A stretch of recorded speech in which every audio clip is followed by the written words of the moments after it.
When man fled the virus, they left behind thousands of active robots. Machinery abandoned with one directive: kill the dead. Years later, they're still killing.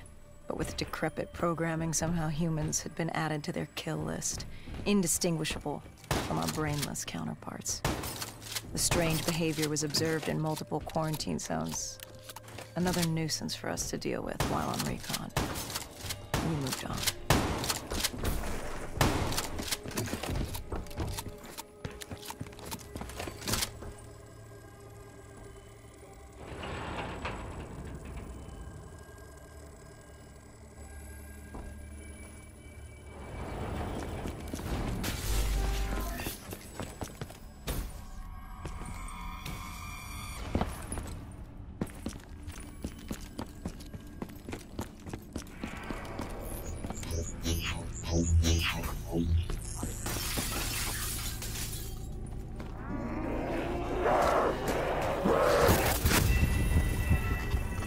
For you? No.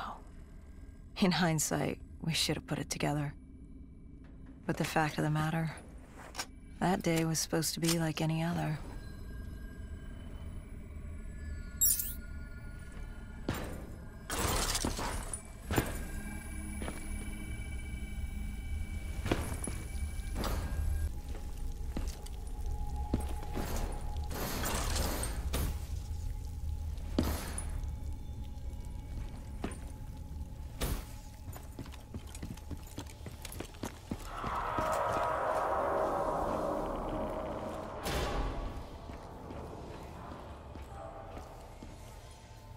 What did you find below Coalescence?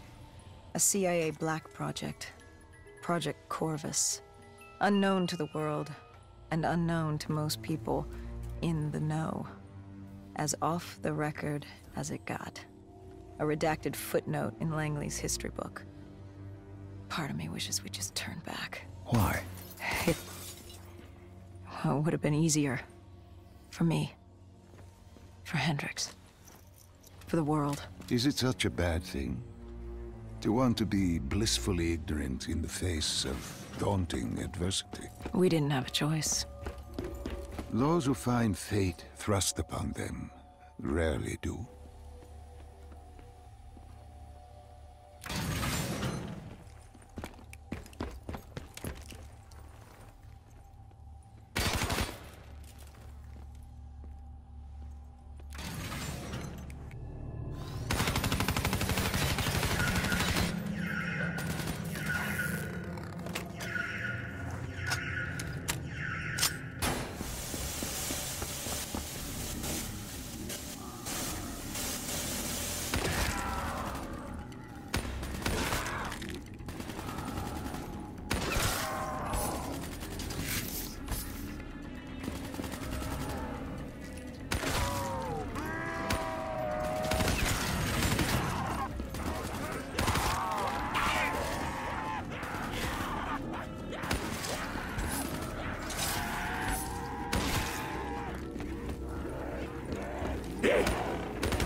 The human testing lab. What awaited you there? We found the truth. The cause of the disaster. You are certain of this? We didn't have the full picture. Not yet. But this was the source. We knew coalescence was where the virus originated, but residue of 6115 in the air left no doubt. This was where it all began. When the disaster happened, hundreds of thousands died instantly. And they were the lucky ones. Because when the rest of Singapore inhaled 6115, they changed. From the living into the living dead. These test subjects, they were linked together, connected with a direct neural interface. Their minds hardwired into the central server. Hendricks didn't like what he saw. You knew something was wrong. The same tech in our own heads made us what we were. It was down here in this room. We didn't know what happened, but the data didn't lie. Man did what man always does, playing God and fucking everything up. We, the CIA, man, we created these things. We changed the world. How do you mean, change the world? The Winslow Accord and the Common Defense Pact. We'd been engaged in a Cold War for nearly a decade. 6115 changed that. When the dead walked among us, we set aside our differences. For all of your conflicts, you and your enemy had two things in common. You're both human, and you both want to stay that way. Was this the source of the signal? No, but it looked like Taylor had come through. Our answers were still further down.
When you found the server room, did you have any idea what you would uncover? We couldn't have known. What we found was... We found Sebastian Diaz. One of Taylor's. Another dead killer. Our friend. He'd linked himself to the CIA server, connected directly with the Winslow Accord systems.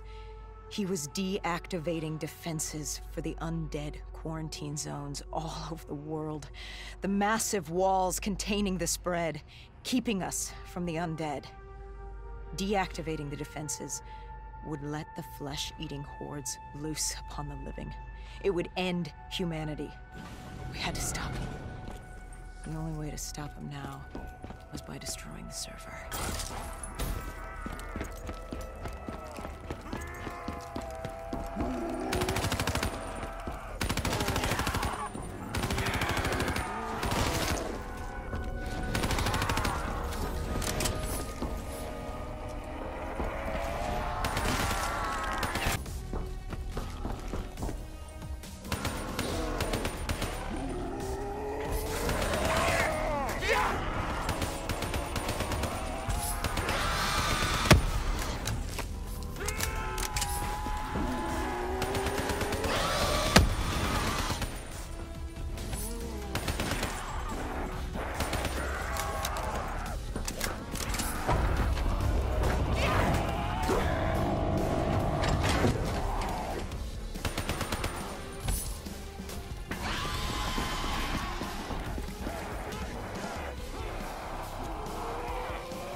You killed him. Your friend. He left us no choice. Hendricks wasn't happy and let Diaz know that. He'd unleashed the dead upon the world. Hendricks knew what he had to do. You needed to find out what he knew. What he knew about Taylor. Interfacing with Diaz and accessing his memories was the only way to find him. Knowing what you know about DNI, interfacing would surely kill him. That didn't matter. We had to know. Had I known what it would do to Hendricks. From the interface, Hendricks learned Taylor was trying to get out of Singapore. There wouldn't be much time before we'd be too late. Tell me about the name. The name Hendricks learned. The name. Deimos. The demigod of dread and terror. Hendricks.